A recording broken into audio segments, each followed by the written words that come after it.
नमस्कार विद्यार्थी मित्रांनो, आपण शिक्षक पात्रता परीक्षा पेपर 1 आणि पेपर 2 याबद्दलची माहिती पाहतो। यामध्ये 2013 ते 2019 प्रश्नपत्रिका विश्लेषण याबद्दलची माहिती पाहणार आहोत आणि यामध्ये प्रत्येक प्रश्नाचं स्पष्टीकरणासह उत्तरे आपण पाहू। परीक्षांमध्ये नेहमीप्रमाणे होणाऱ्या प्रश्नांची पुनरावृत्ती आणि ते कशा पद्धतीने पडले त्याबद्दलची माहिती पाहूया। पेपर क्रमांक 1 परिसर अभ्यास यामध्ये 2014 ची जी प्रश्नपत्रिका आहे तर त्याबद्दलची माहिती पाहूया। कमळाचे फूल सकाळी उमलते तर निशिगंधाचे फूल रात्री उमलते, ही वनस्पती कोणत्या प्रकारची हालचाल आहे? रसायन अनुवर्तन, वृद्धी असंलग्न, जलानुवृत्ती, गुरुत्वानुकृती। उत्तर आहे वृद्धी असंलग्न। वनस्पती वृद्धी संलग्न हालचाल बाह्य उद्दीपनास प्रतिसाद म्हणून वनस्पतीच्या कोणत्याही भागाची झालेली हालचाल किंवा वाढ म्हणजे अनुवर्तन किंवा अनुवर्ती हालचाल होय। जसं की आपण गुरुत्वानुकृती हालचाल जर आपण पाहिली तर वनस्पतीची मूळ संस्था गुरुत्वाकर्षण पाणी या उद्दीपकांना प्रतिसाद देते आणि या प्रतिसादांना गुरुत्वानुवर्ती व जलानुवृत्ती हालचाल असं म्हणतो। रसायन अनुवृत्तीमध्ये जर आपण पाहिलं तर विशिष्ट रसायनांना दिलेला प्रतिसाद म्हणून वनस्पतीच्या भागांना झालेल्या हालचालीला रसायन अनुवर्तन म्हणतात। कचऱ्यातील पदार्थांचा निसर्गतः विघटनासाठी लागणारा सर्वसाधारण कालावधी लक्षात घेतला तर सर्वाधिक व कमी कालावधी लागणाऱ्या पदार्थांची योग्य जोडी कोणती? थर्माकोल लाकूड, प्लास्टिक चामडी बूट, थर्माकोल चामडी बूट, प्लास्टिक लाकूड। उत्तर आहे थर्माकोल लाकूड। जसं आपण पाहतो की लाकूड हे साधारणतः त्याचं जे विघटन आहे तर ते 10 ते 15 वर्षामध्ये होतं। चामडी बुटाचं जर पाहिलं तर 40 ते 50 वर्ष होतं। प्लास्टिकचं जर पाहिलं तर आपण 10 लाख वर्षापर्यंत होतं, परंतु थर्माकोल हे अनंत काळापर्यंत टिकतं। खालीलपैकी योग्य विधान किंवा विधानं कोणती आहेत?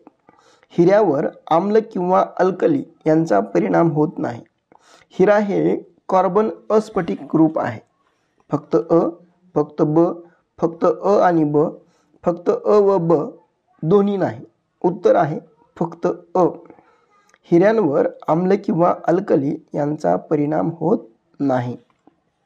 0°C तापमानाच्या पाण्याचं तापमान वाढवल्यास खालीलपैकी कोणता परिसर दिसून येतो? सुरुवातीला त्याची घनता वाढते परंतु नंतर ती कमी होत जाते। सुरुवातीला त्याची घनता कमी होते परंतु नंतर ती वाढत जाते। सुरुवातीपासून शेवटपर्यंत घनता वाढत जाते। सुरुवातीपासून शेवटपर्यंत घनता कमी होत जाते। उत्तर आहे सुरुवातीला त्याची घनता वाढते परंतु नंतर ती कमी होत जाते। सामान्यतः अणुविद्युत प्रभारदृष्ट्या उदासीन असतो। सामान्यतः अणुविद्युत प्रभारदृष्ट्या उदासीन असतो याचे योग्य कारण स्पष्ट करणारा संख्यादर्शक पर्याय खालीलपैकी कोणता? Proton electron, neutron electron, neutron electron. उत्तर आहे प्रोटॉन व इलेक्ट्रॉन। वनस्पतीतील कोणता टाकाऊ पदार्थ मानवाला उपयुक्त आहे? रॅपॅडाइज, कॅल्शियम, निलगिरी तेल, करडई तेल। उत्तर आहे निलगिरी तेल। जीवजन्माचा जरायुक्त पद्धतीतील प्राण्यांच्या सर्वसाधारण कोणतं वैशिष्ट्य आढळत नाही? या प्राण्यांच्या अंगावर केस असतात, आसपासच्या पर्यावरणाशी ते पूर्णपणे अनुकूल असतात, ते शीत रक्ताचे नसतात, ते प्राणी शरीराच्या तापमानावर नियंत्रण ठेवू शकत नाही।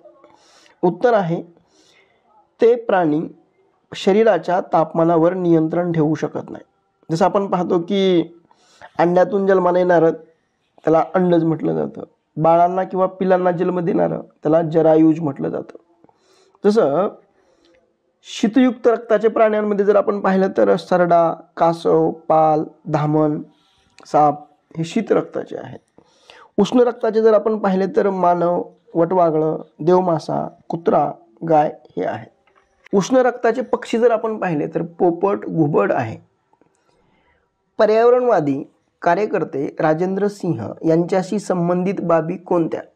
तरुण भारत संघ, पाणी पंचायत, पेड़ बचाओ, पेड़ लगाओ पदयात्रा, चिपको आंदोलन। फक्त अ व क, फक्त ब व ड, फक्त अ ब क, फक्त ब क ड। उत्तर आहे फक्त अ आणि क. तरुण भारत सिंह यांचा तरुण भारत संघ पेड़ बचाओ पेड़ लगाओ पदयात्राशी संबंधित आहे. जसं आपण चिपको आंदोलनाबद्दल जर पाहिलं तर सुंदरलाल बहुगुणा आणि चंडी प्रसाद आहेत. खाद्यतेलाचं रूपांतर वनस्पती तुपात होतं, त्यापैकी खालील पर्यायातील कोणती क्रिया घडते? हायड्रोजन मुक्त होतो, ऑक्सिजन मुक्त होतो, अभिक्रियाकारकांचे ऑक्साईड तयार होते. अभिक्रियाकारके ऑक्सिजन प्राप्त करतात. उत्तर आहे ऑक्सिजन मुक्त होतो. खालील पर्यायातील अयोग्य विधान कोणते? संप्रेरकाचे रक्तात मिसळणे, खोकणे या अनैच्छिक क्रिया आहेत. प्रतिक्षिप्त क्रिया या अनैच्छिक क्रिया नाहीत. एखाद्या गरम वस्तूला हात लावला की तो लगेच मागे घेतला जातो, ही अनैच्छिक क्रिया आहे. बोटाला सुई टोचली की ऐग हा उद्गार तोंडातून निघतो, ही प्रतिक्षिप्त क्रिया आहे. उत्तर आहे एखाद्या गरम वस्तूला हात लावला की तो लगेच मागे घेतला जातो, ही अनैच्छिक क्रिया आहे. जसं आपण एखादी जर क्रिया करत असताना संदेश मेंदूपर्यंत पोहोचताना फक्त चेतारज्जूपर्यंत पोहोचतो आणि त्या विशिष्ट अवयवांच्या क्रिया त्वरित घडून येतात, यालाच प्रतिक्षिप्त क्रिया असं म्हणतात. जसं आपण पाहतो की जर एखाद्या वेळी फटाका पेटला तर आपसुकच कानावर हात ठेवले जातात, किंवा एखाद्या गरम वस्तूला हात लावला की तात्काळ मागं घेतला जातो, किंवा चिंच पाहिली तर लगेच तोंडाला पाणी सुटतं. विद्युत दिव्याचे वैशिष्ट्य खालील पर्यायातील कोणते? विद्युत दिव्यात ऑक्सिजन असल्यामुळं तो जळत राहतो आणि प्रकाश पडतो. नायट्रोजन व आर्गॉन या वायूमुळं विद्युत दिव्यातील कुंडलाची कार्यक्षमता वाढते. विद्युत दिव्यात अत्यंत कमी द्रवणांक असणाऱ्या धातूचे कुंडल असते. विद्युत दिव्यात अत्यंत कमी गोठणांक असणाऱ्या धातूचे कुंडल असते. उत्तर आहे नायट्रोजन व आर्गॉन या वायूमुळं विद्युत दिव्यातील कुंडलाची कार्यक्षमता वाढते. नायट्रोजन व आर्गॉन या वायूमुळं विद्युत दिव्यातील कुंडलाची कार्यक्षमता वाढते. बल्बच्या दिव्यात स्टंगची तार असते. खालील कारण आणि परिणाम याचा अर्थ लक्षात घेऊन योग्य पर्याय निवडा. अ. सरडा शीत रक्ताचा प्राणी आहे. परिणाम सभोवतालच्या तापमानानुसार सरड्याला त्याचा शरीराच्या तापमानावर नियंत्रण ठेवता येते. फक्त अयोग्य, फक्त ब योग्य, दोन्ही अ व ब योग्य, दोन्ही अ व ब अयोग्य. उत्तर आहे फक्त अयोग्य. त्याच्या अभिसरण प्रवाहाचे उदाहरण नसलेला पर्याय कोणता? समुद्राकडून जमिनीकडे खारे वारे वाहणे, कंदिलाची वात तेवत राहणे, सूर्याची उष्णता पृथ्वीवर पोहोचणे, शेगडीवर ठेवलेल्या भांड्यातून पाणी तापणे. उत्तर आहे सूर्याची उष्णता पृथ्वीपर्यंत पोहोचणं. खालीलपैकी योग्य विधान कोणती? आयोडीन हा धातू आहे. अधातू सहसा चकाकी नसते. आयोडीनला चकाकी असते. आयोडीन हा अधातू आहे. फक्त अ व ब, फक्त क आणि ड, फक्त अ ब क, फक्त ब क ड. उत्तर आहे 3 अ ब क. विद्यार्थी साधन सामुग्री वाया न घालवता त्याचा प्रयत्नपूर्वक पुनर्वापर करतो, हे खालील पर्यायातील कशाचे उदाहरण आहे? विश्लेषणासंबंधी क्षमता विकास, वर्गीकरणासंबंधी अध्ययन निष्पत्ती, निरीक्षण व त्याची मांडणी यासंबंधी अपेक्षित वर्तन बदल, प्रयोगशीलतेसंबंधीचे अध्ययन दर्शक. उत्तर आहे प्रयोगशीलतेसंबंधी अध्ययन दर्शक. युरोपातील ख्रिस्ती धर्मातील प्रतिधर्म सुधारणा चळवळ म्हणजे काय? कॅथॉलिक पंथाच्या अनुयायांनी धर्मगुरू विरुद्ध केलेलं बंड, प्रोटेस्टंट पंथाच्या अनुयायांनी पोप विरुद्ध केलेलं बंड, पोपच्या प्रेरणेनं कॅथॉलिक पंथाच्या अनुयायांनी केलेलं सामाजिक कार्य, मार्टिन ल्यूथरने प्रसिद्ध केलेला धर्मसुधारणा जाहीरनामा. उत्तर आहे पोपच्या प्रेरणेनं कॅथॉलिक पंथाच्या अनुयायांनी केलेलं सामाजिक कार्य. देशमुख यांच्याशी संबंधित नसलेली बाब खालील पर्यायातील कोणती? दिग्दर्शन या साप्ताहिकातून शतपत्रांचं लेखन केलं. वाचनालयाची चळवळ, विधवा विवाहाचा पुरस्कार, लोकहितवादी या टोपण नावाने लेखन. उत्तर आहे दिग्दर्शन या साप्ताहिकातून शतपत्रांचं लेखन. ही गोपाळ हरी देशमुख यांच्याशी संबंधित नव्हे, तर बाळशास्त्री जांभेकर यांनी 1840च्या कालखंडामध्ये भौतिक विद्यांचा अभ्यास करण्यासाठी म्हणून दिग्दर्शन या नावाचं मासिक हे त्यांनी सुरू केलं होतं. गोपाळ हरी देशमुखांनी विधवा विवाहाचा पुरस्कार केलाय, स्त्री पुरुष समानतेचा पुरस्कार केलाय, वाचनालयाची चळवळ उभी केली. त्यांनी जर आपण ग्रंथ त्यांचे आहेत, त्यामध्ये हिंदुस्थानचा इतिहास, पानिपतची लढाई, 1848 ते 1850 या कालखंडामध्ये भाऊ महाजन यांच्या प्रभाकर या साप्ताहिकांमधून त्यांनी 108 पत्र ही त्या कालखंडामध्ये लिहिली. संस्था व संघटना, त्यांचे संस्थापक यांची योग्य जोडी दर्शवणारा पर्याय कोणता? Hindustan socialist republican association Rashbehari Bose, Azad Hind Sena Sachindranath Sanyal, Hindustan republican association Subhashchandra Bose, India house Chandrashekhar Azad आणि श्यामजी कृष्ण वर्मा. उत्तर आहे हिंदुस्तान रिपब्लिकन असोसिएशनची स्थापना ही चंद्रशेखर आझादांनी केली. आझाद हिंद सेनेची स्थापना ही रासबिहारी बोस यांनी केली. हिंदुस्तान रिपब्लिकन असोसिएशन यांची स्थापना सचिंद्रनाथ सन्याल यांनी केली आणि इंडिया हाऊसची स्थापना श्यामजी कृष्ण वर्मा यांनी केली. आझाद हिंद सेनेचे बोधचिन्ह कोणते होते? पेटती मशाल, चरख्याचं चित्र, भरारी घेणारा फिनिक्स पक्षी, जेब घेणारा वाघ. उत्तर आहे जेब घेणारा वाघ. तसं आपण पाहतो की आझाद हिंद सेना ही रासबिहारी बोस यांनी स्थापन केली. याचं ब्रीदवाक्य जर पाहिलं तर विश्वास, एकता आणि बलिदान. यांची जर आपण घोषणा जर भारतामध्ये आल्यानंतर जर पाहिली तर त्यांचं एकच ध्येय होतं, ते म्हणजे चलो दिल्ली. बोधचिन्ह आहे झेप घेणारा वाघ. निशाणा संदर्भात जर आपण पाहिलं तर चरख्याचं चित्र असलेला तिरंगी झेंडा आहे. मानवंदना जे गीत होतं तर ते जय हिंद होतं आणि समरगीत जर आपण पाहिलं तर कदम कदम बढाये जा, खुशी के गीत गाते जा. स्वराज्याचे शत्रू आणि त्याच्या विरुद्ध केलेल्या शिवरायांच्या स्वामिनिष्ठा व्यक्ती यांची अयोग्य जोडी कोणती? शाहिस्ते खान, फिरंगोजी नरसाळा, दौलत खान, मुरारबाजी, बहलोल खान, प्रतापराव गुजर, सिद्दी मसूद, बाजीप्रभू देशपांडे. उत्तर आहे दौलत खान, मुरारबाजी. दिल्ली झाली दीनवाणी, दिल्लीशाचे गेले पाणी, डॅश डॅश राणी, भद्रकाली कोपली. अशा शब्दांमध्ये समकालीन मराठी कवी देवदत्त यांनी कोणाचे वर्णन केले आहे? झाशीची राणी, अहिल्याबाई होळकर, चांदबेबी, महाराणी ताराबाई. भारतीय राजमुद्रेवर खालीलपैकी कोणकोणते प्राणी आहेत?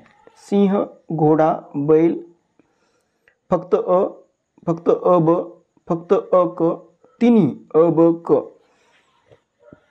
या प्रतीकांमध्ये जर आपण पाहिलं तर राष्ट्रध्वजांमध्ये 3 रंग आहेत. केशरी हे त्यागाचं आणि शौर्याचं प्रतीक आहे. पांढरा हा शांततेचा संदेश देतो. हिरवा हा समृद्धतेचं प्रतीक आहे. जसं आपण पाहिलं की राजमुद्रा आहे, भारताची राजमुद्रा ही जर आपण पाहिली तर ती सारनाथमधील अशोक स्तंभाच्या आधारावर घेतलेली आहे. सारनाथमध्ये एकमेकांकडे पाठ करून 4 सिंह बसले. चक्राच्या एका बाजूला घोडा, दुसऱ्या बाजूला बैल आणि राजमुद्रेवर सिंह हे सामर्थ्याचं, चक्र हे गतीचं, घोडा हे उत्साह आणि वेगाचं, बैल हे कामसू आणि खंबीरपणाचं आहे प्रतीक आहे. परराज्यातील व्यक्तींची नेमणूक परराज्यातील व्यक्तीची नेमणूक राज्याच्या राज्यपालपदी केली जाते. याचे प्रमुख कारण खालील पर्यायातील कोणतं? ही भारतीय संविधानातील तरतूद आहे. कोणत्याही व्यक्तीची तिच्याच राज्यात राज्यपाल म्हणून नेमणूक न करण्याचा प्रघात आहे. राज्याचे कायदेमंडळ गठीत करण्यासंबंधी नियमावलीत तशी तरतूद आहे. राज्याचे कार्यकारिणी मंडळ गठीत करण्यासंबंधी नियमावलीत तशी तरतूद आहे. उत्तर आहे कोणत्याही व्यक्तीची तिच्याच राज्यामध्ये राज्यपाल म्हणून नेमणूक न करण्याचा प्रघात आहे. जसं आपण पाहतो की राज्यपाल म्हणून त्या व्यक्तीची त्या राज्यामध्ये नेमणूक न करणं हा प्रघात आहे. म्हणजे राज्यपाल नियुक्तीनंतर तो कोणत्याही विधिमंडळाचा सदस्य राहत नाही. त्यामुळं मुख्यमंत्र्याच्या सल्ल्याने आणि पंतप्रधानाच्या शिफारशीनुसार राष्ट्रपती हे त्यांची नेमणूक करतात. पंचायत राज व्यवस्थेतील ग्रामसभेचं वैशिष्ट्य नसलेलं विधान कोणतं? गावातील सर्व आबालवृद्ध गावकऱ्यांच्या सभेला ग्रामसभा म्हणतात. ग्रामसभा बोलवण्याची जबाबदारी सरपंचाची असते. ग्रामपंचायतीच्या विकासाच्या योजनांना ग्रामसभा मान्यता देते. ग्रामपंचायती संबंधीच्या मूळ कायद्यात ग्रामसभेच्या स्थापनेविषयी तरतूद होती. उत्तर आहे गावातील सर्व आबालवृद्ध गावकऱ्यांच्या सभेला ग्रामसभा म्हणतात. जसं आपण पाहतो की ग्रामपंचायत, पंचायत समिती, जिल्हा परिषद, नगर परिषद, नगरपंचायत, नगर परिषद, महानगरपालिका यामध्ये जसं आपण पाहतो की ग्रामपंचायत असेल तर त्याचे किमान 7 ते 17 सदस्य असतात. पदाधिकाऱ्यांसंदर्भात जर पाहिलं तर सरपंच आणि उपसरपंच आहेत. अधिकाऱ्यांबाबत जर पाहिलं तर ग्रामसेवक, त्याची निवड ही जिल्हा परिषदेच्या मुख्य कार्यकारी अधिकारी करतो. पंचायत समितीमध्ये किमान सदस्य हे 15, जास्तीत जास्त 45. याचं जे पदाधिकारी जर पाहिलं तर सभापती किंवा उपसभापती. यामध्ये गटविकास अधिकारी निवड करतात किंवा पदोन्नती किंवा राज्य शासनाकडून होते. जिल्हा परिषद ही किमान 50 सदस्य, जास्तीत जास्त 75 सदस्य. याचे पदाधिकाऱ्यांमध्ये अध्यक्ष किंवा उपाध्यक्ष आहे. मुख्य कार्यकारी अधिकारी निवड करतात किंवा महाराष्ट्र लोकसेवा आयोग MPSC मार्फत देखील निवड होते. नगरपंचायतीमध्ये किमान 9, जास्तीत जास्त 15 सदस्य. पदाधिकाऱ्यांमध्ये अध्यक्ष आणि उपाध्यक्ष. अधिकाऱ्यांमध्ये कार्यकारी अधिकारी. नगर परिषदेमध्ये किमान 17 ते 38 सदस्य. पदाधिकाऱ्यांमध्ये अध्यक्ष आणि उपाध्यक्ष. अधिकाऱ्यांमध्ये मुख्याधिकारी.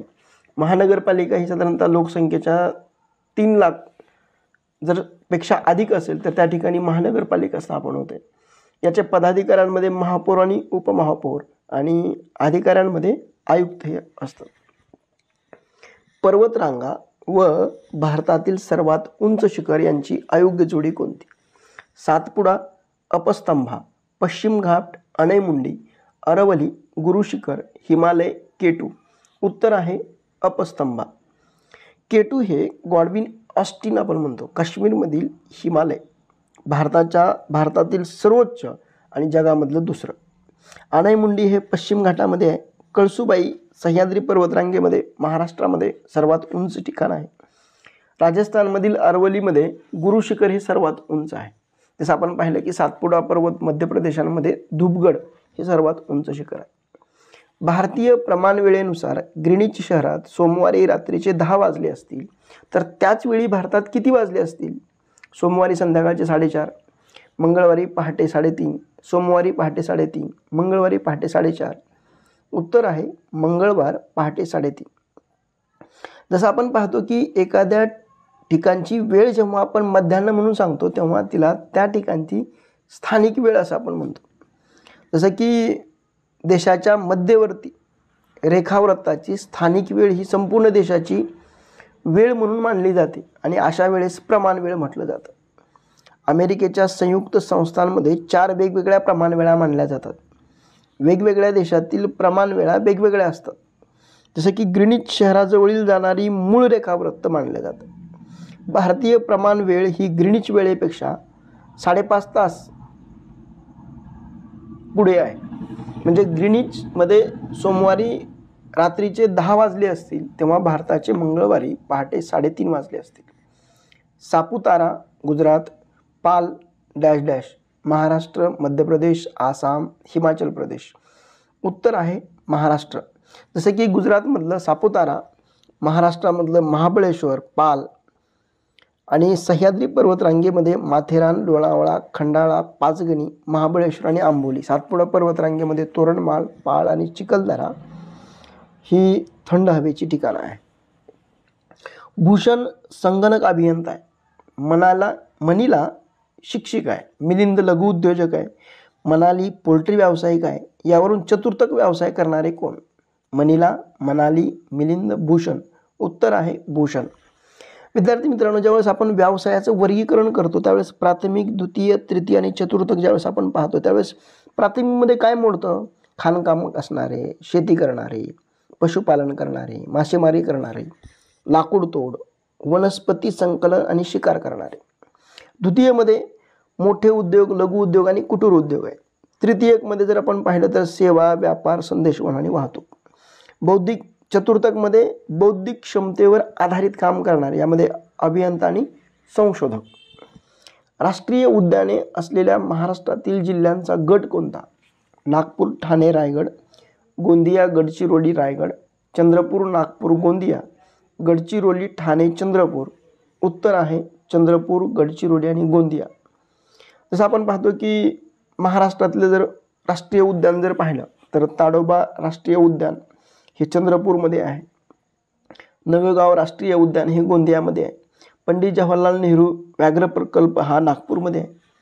संजय गांधी राष्ट्रीय उद्यान हे मुंबई उपनगर बोरिवलीला आहे. गुगामल राष्ट्रीय उद्यान हे अमरावती मेळघाटमध्ये आहे. आणि चांदोली राष्ट्रीय उद्यान हे 1985 मध्ये स्थापन केलं. ते म्हणजे सातारा, कोल्हापूर, रत्नागिरी जिल्ह्यातील 19 गावांचा समावेश यामध्ये केला आहे. विद्यार्थी मित्रांनो, आपण पेपर क्रमांक 1 मधील परिसर अभ्यास 2014 याबद्दलची प्रश्नपत्रिका पाहिली. तुम्हाला जर हा व्हिडिओ आवडला तर तुम्ही लाईक करा, शेअर करा आणि सबस्क्राईब करायला विसरू नका. थँक्यू.